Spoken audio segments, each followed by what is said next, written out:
Welcome to Sense and Sustainability, your podcast channel for sustainable procurement. We hope you like what you hear.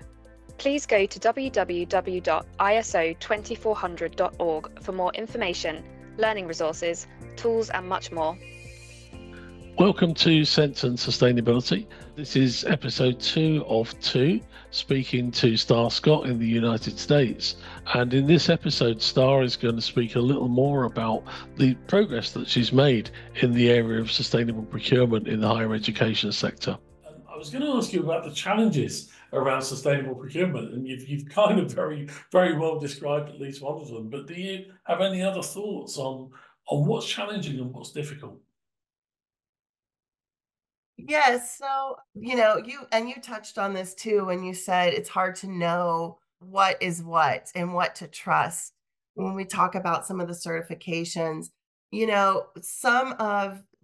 Actually, both of the glove manufacturers who right now are being sued in US District Court, they actually both have in their supplier code of conduct that they are SA 8000 certified, that they do have these social protections in place. And so it's interesting to me that how can we verify these things? How do we know what to trust in that? So that's certainly a challenge at the purchaser level. Just knowing, these are such long, multi-tiered, opaque supply chains. How can we bring greater transparency to that? And you're right, I did go ahead and touch on this idea of creating a fair labor label specifically for nitrile gloves. I think that would be a game changer. I also think if any glove manufacturers are listening, that it would be a boost for their business, because the first nitrile glove manufacturer that is able to objectively show that and demonstrate that, they will have a lot of business, especially from higher ed, because we have due diligence policies, So I think it's going to be a win-win for them as well. But as far as challenges in higher ed in general, we have a low bid process that often correlates with less sustainable. And so we really need to start framing this risk assessment with longer ROIs and look at these kind of longer periods of time. We plan to stay in business for a long time, so let's extend those ROIs and stop kind of looking at that low bid. I know this is a scientist speaking on procurement, so, take it with a grain of salt for what it is, but it seems like it would really drive us more towards sustainability if we did. When we have those longer ROIs, the sustainability will usually sell itself in those situations. And often, our purchasers don't understand the need for more sustainable procurement and how their demand would help things change quicker.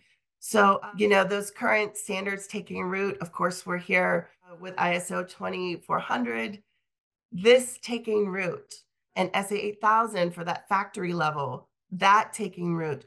These standards taking root would be the quickest, best, most efficient way that we could reach these sustainable procurement practices. And so we really need to support these standards and also to buy into them. Let's prioritize them. We have some challenges here in the US too. And, I don't have to tell you about kind of our national challenges as far as capitalism and the drive for more, but we are the largest importer of at-risk goods for forced labor in the world. In fact, I think if you add up like the next 5 or 6 countries, we are still the largest importer of at-risk goods. So at this level, we really need to be moving more towards circularity in our economy and our business practices. I took a class, University of Cambridge class on circular economy that I didn't realize was primarily for the business sector.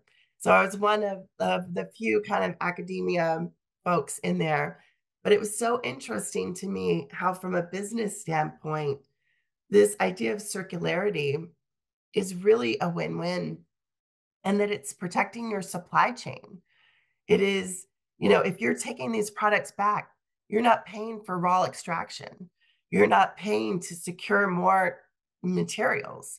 you already have that available to you. So we need to be moving in those directions as well. Yeah, I really like the point you made as well about longer term relationships with suppliers. And certainly, in my experience, audits can have a limited effect. And as you say, how do you trust certain certifications? How can we be sure that the audits are effective and suppliers aren't deceiving auditors, or even in some cases bribing auditors? We know that happens in some parts of the world, and certainly in the UK. I work with a building products manufacturer, and they buy a lot of stone from India, and they've been working with the supplier in the same quarry for the last 20 years, and actually embedding that relationship and helping to build schools for the children so the kids can go to school, helping a welfare program for the families. And they've got a whole, intergenerational labor force now in that supply chain through working effectively with a supplier. But you can only do that if you commit to that supplier and that supplier commits to you in the longer term. At the other end of the spectrum, certainly when I was working on the London Olympics, I found a computer manufacturer that changes the suppliers for every component every 6 months, just simply to keep them price competitive. Now, you'll never have that level of traceability that you talk about in that type of relationship. And the nitrile gloves example is probably one at that extreme rather than the extreme of working with the same quarry in India over the last 20 years. So it's a really good point. We've spoken a lot about the challenges. Let's be a bit more positive. Tell me what you're proud of. What have you achieved in the last few years? You obviously really got into this whole sustainable procurement thing. Tell us about your achievements. Well, so I think one of the things I'm proud of is creating this Green Labs program at the University of Georgia. So so really sustainable science is not just limited to higher ed, and it's not just limited to industry, but it impacts all of us. It impacts the planet. It impacts our supply chain. It certainly impacts our waste streams. But also there's this really amazing correlation between sustainable science having faster times to market, being safer spaces to work in, lower risk. So it's interesting to me how when these things kind of come into alignment, it really is beneficial for the whole, for the greater whole. But yeah, so I'm proud of creating the Green Labs program. It was something that the University of Georgia, we have 1,900 research labs on our main campus alone. It is at most R1 research institutions, you'll see that their labs or account for maybe between 20 and 40% of their square footage, or you would say probably square meters, but use between 40 and 60% of the energy. And so they're very, very energy and resource intensive spaces. So if we can make these spaces more sustainable, if we can make our science more sustainable, that I feel like filters into the actual work that we're doing as well. So I think that we'll be, we're moving our culture into a more sustainable direction by doing that. I'm also proud of being, I guess, a positive disruptor. I heard that term recently and I really liked it. I don't want to be a disruptor, but if we can stop and say, why have we been doing it this way for so long? Can we refresh our browsers to see what, if these operations, if these systems are really serving us? Like you, I feel like you also are re-envisioning, procurement, which has existed for a very long time and people have gone about it and they know how to do it. But really, this is about refreshing our screens and saying, like, how can we look at this differently? How can we change processes that are no longer serving us? And certainly challenging those systems and being a voice for those that don't have this opportunity, to speak up, or maybe are scared to speak up or don't have that voice. And certainly for the planet, which is, such a special gift to all of us. But also, if we don't take care of the planet, it may look like species going extinct. It may look like Plants changing because of the climate may look like bees, but we are, that's a house of cards, and we're at the very top of that. So we're next. So this is really about our survival and our wellness and wellness for future generations. That's a really good point. Thank you. Final question, if I may.